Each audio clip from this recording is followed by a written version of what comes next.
Hello, everyone, and welcome back to the latest edition of the Jake's Take with Jacob Elyachar podcast. I'm your host, Jacob Elyachar, chief content producer and writer of jakestake.com, a pop culture entertainment news website. If you're listening to our audio, please give us a 5-star rating, download this episode, and more of our episodes.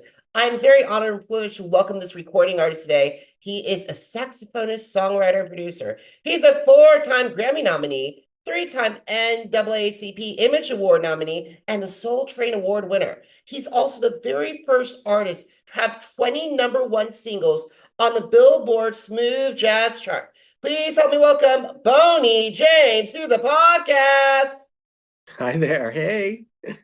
Boney, it's an honor to have you here. Thank you so much for taking time in your schedule to talk to me today. I really appreciate it. Thanks for having me. Glad to be here. All right, Boney. So it has been over 22 years since you first released your first studio album, Trust. And how have you grown a musician since you released your debut album? Actually, I think it's 32 years, believe it or not. 32 years? I am so sorry. Yeah, it's crazy. I know I look so young, but how have things changed? Is that the question? Yep. How have you Golly. Well, grown? How have you grown? how have I grown? Well, hopefully I'm a better sax player now than I was back then. I still practice every day, and hopefully I'm a better songwriter. And the albums themselves, I think, honestly, if I can be objective, I think they are sounding better. And a lot of people still love my first record, but when I listen to the new one that I've just about to release, it's my 19th record, I think I hear improvement. So that's what keeps me going. Absolutely. So while you brought up the subject of your 19th studio record, so let's talk about it. So Slow Burn, it's scheduled to release on October 18th. So how does Slow Burn stand out in your discography? Well, every record has its own character in my mind. They all are, I call them albums. They're snapshots of that period in my life when I'm working on the record, and each song is unique. They're all like my little children, and this collection of songs I think is just really special. I feel like I was really inspired with the writing of this record. There's a couple of covers of famous jazz songs on the record, which is something I rarely do. I've got some great guest stars on the record. There's a new singer named October London that's singing on the single, which is climbing up the R&B charts, which is always a real blessing for a sax player like myself. So there's just a lot of really wonderful elements to this CD. It's amazing. And I got to say this, I love, while we're on the subject of October London, we got to talk about your first album singles, All I Want Is You. This song was shared not only by Snoop Dogg on Instagram, but across over 1 million global streams on Pandora within 2 weeks. So what did that feedback mean to you? Oh, it's always just very, very gratifying when people respond positively to the music. I mean, I really loved the song as soon as I was working on the track, and I thought this could be a hit. And I sent it to October London, and he wrote the lyrics and sent it back. And I thought, this is a hit. So the fact that it's turning out to be a hit is just, it's part of the fun of my job, is when things connect with the audience. That's pretty cool. And it's amazing because I was looking throughout your career as you was preparing for your interview. You have worked with so many incredible musicians in early throughout your career, like Bobby Caldwell, the Isley Brothers, Morrissey, and Teena Marie. So what were some of the lessons that you learned from them that helped you develop as a musician? Well, as you said, I was a sideman, just a paid, a working musician, a working stiff, backing up other artists for the first 7 years of my career before I was able to make my first record. And all of those experiences were really important, I think, in my development as an artist. I learned a lot just about being an entertainer and how to manage your business, and all of that stuff was kind of like school for me. Um, so they were all great experiences, and I wouldn't give them up for anything. And that's incredible. And also, you've also returned a favor and welcomed so many iconic vocalists to your records. Al Jarreau, Angie Stone, Faith Evans, George Benson, Kenny Lattimore, and Layla Hathaway are some of the featured artists that appeared on your records. So, in your humble opinion, how did these artists elevate your music? Well, they're all such great artists, and every time you do a collaboration, it's really a great experience of an opportunity to grow for myself, because these great artists, they're so talented, and they bring their own unique perspective to my music, and it spurs me on to create other things that I would never have thought of had they not been there on the record, and it's just a gift every time one of them agrees to work with me. And I still have to pinch myself quite often that I've had so many tremendous collaborations over the years. Awesome. We get to before we get onto the out to your music, I would love to talk about what goes into. Can you share your recording process with me and my audience, and like from the inception before it's released onto the digital airwaves?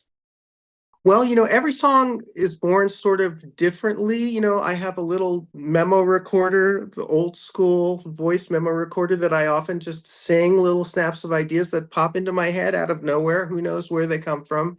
And I collect those. And it could just be a little keyboard pattern. I've got a little keyboard over here, or a drum groove or something. And I save these ideas. And then as they start to build up, I get sort of drawn back to them. And it's a real process of listening to my idea and wondering where it goes, and then you just improvise and make things up. And where the creativity comes from, I have no idea, but I'm grateful that I haven't run out of ideas yet. And some of those ideas have turned into gold, especially on the Billboard Smooth Jazz chart. As I said in my introduction, you and as of this recording, you are still the very first artist to score 20 number one singles on the Billboard Smooth Jazz chart. So what does it mean? So what does it mean to you to have this accomplishment and to be the pioneer of that of Well, I'm very grateful that people like my music, all my friends at radio that play the records and make them go to number one, and then the people in the audience that listen to them and want to go out and buy them and make the records sell these numbers that keeps the record company interested in working with me. I mean, that's really the goal for me, is just to keep doing it. And that you need a certain amount of success in this business to be able to keep doing it. So that's really the bottom line for me. It's just the work itself, and all of this other stuff is sort of the means to continue having this career. But I'm really, really grateful about it. I mean, when I made my first record, I had no expectations. I thought my mom would be the only one that would buy one, and the fact that it's turned into this, and I'm still here doing this with my 19th record and all these years of success, and still seems to be growing. It's extremely gratifying. That's amazing to hear. And I would love to hear about how you thought about your wish list, your dream collaborators, the singers, the songwriters, your fellow musicians and producers, and how would they elevate your sound? Well, so much of that, it really is just instinct. I mean, I do have sort of a little bit of a running list, sometimes in my head. Sometimes I write these ideas down. Like October London, I'd never heard of him until last year, and his record, I heard it on the radio, and I thought, wow, this guy's really got a unique sound. And I kind of wrote his name down. And when this song popped up, and I thought maybe this needs a vocal, I wondered if it would be good for him. And then there's the whole process of trying to reach out to these people and find their representatives and get them to agree to use their performances on the record. And it's a very complicated and drawn out process. And the fact that I've had so many, I think it's 30 some odd collaborations now over the years, it's a little mind boggling because it is so much work and effort. But the initial idea is always just a sense of instinct and inspiration, you know, matching the song with another artist, and to see what they can bring to it is always a little bit of a crapshoot. You never know what it's going to be quite often. Like with the song I did with Layla Hathaway, I sent her the music and she came over to my house and I had no idea what she'd written. And then she sang it for me. And then I was just so excited because it was such a wonderful thing that she had made, and something, as I said, that I never would have thought of myself. So it's really, really fun is the main thing about it. And that's what keeps me doing it. Absolutely. And it's amazing to hear all that. And like 30 collaborations is like for any artist is like unbelievable.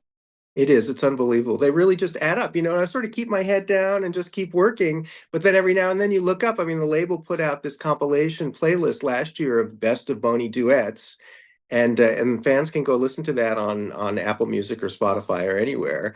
And it's just amazing to me that I've worked with all these people, and so many of them were my idols when I was growing up. You mentioned George Benson and Al Jarreau, people like that. I had their records when I was, in high school, just dreaming about being a musician. So the fact that I've collaborated with these people is something that is just still amazing. And you can't take away those experiences because No. those, especially with Al Jarreau and George Benson, like being in that same room with them must have given you like chills.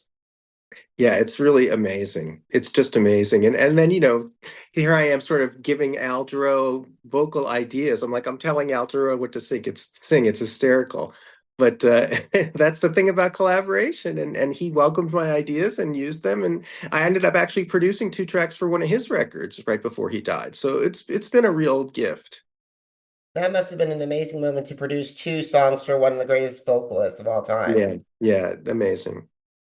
Alrighty, so we got to talk about social media. So, what have been some of the platforms that you found success connecting with your fan base? Well, I was a little bit of a late adopter for all of this stuff. I didn't even have a smartphone until way, way, way later than I should have.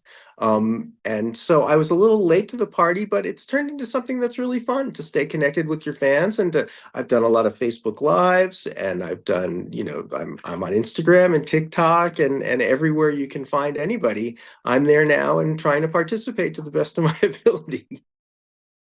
Awesome, Boney. So, why should my audience check out Slow Burn? Well, for me, it's all about the music, man. I try to make music that people want to listen to over and over and over again.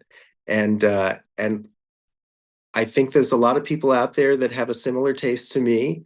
And because I don't let people hear the record until it's something that I love and would want to listen to myself. And luckily there's many people out there that seem to share my taste.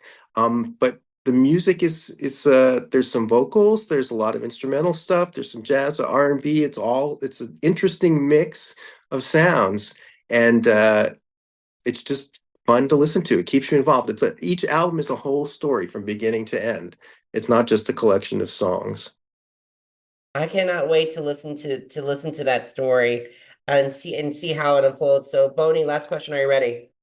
I think I'm ready. Okay, so I know you mentioned it earlier. Where can my audience find your music? And also, where can they connect with you on social media? Well, I think the best place for anyone, if they're looking for me, is to just go to my website, boneyjames.com, and there's links to all of my social media there, and also links to the music. So that's probably your one-stop shop. Awesome. And guys, if you missed an episode of the Jake's Take with Jacob Elyachar podcast, visit our channels on all of our platforms, including Amazon Music, Apple Podcasts, Spotify, Spreaker, and iHeart. Jake's Take with Jacob Elyachar, JACOBELYACHAR. Now, are you on social media? Because I'm on social media too. Facebook, Instagram, Threads, Twitter, TikTok, and YouTube. All Jacob Elyachar, JACOBELYACHAR. For more of my interviews, visit the blog that started all, jakes-take.com. Once again, jakes-take.com. Boney, thank you so much for taking time out of your schedule to talk with me today. I really appreciate it. My pleasure. Thank you very much. All righty, guys. Thank you so much for listening. Until next time, have a great one, everybody. Goodbye.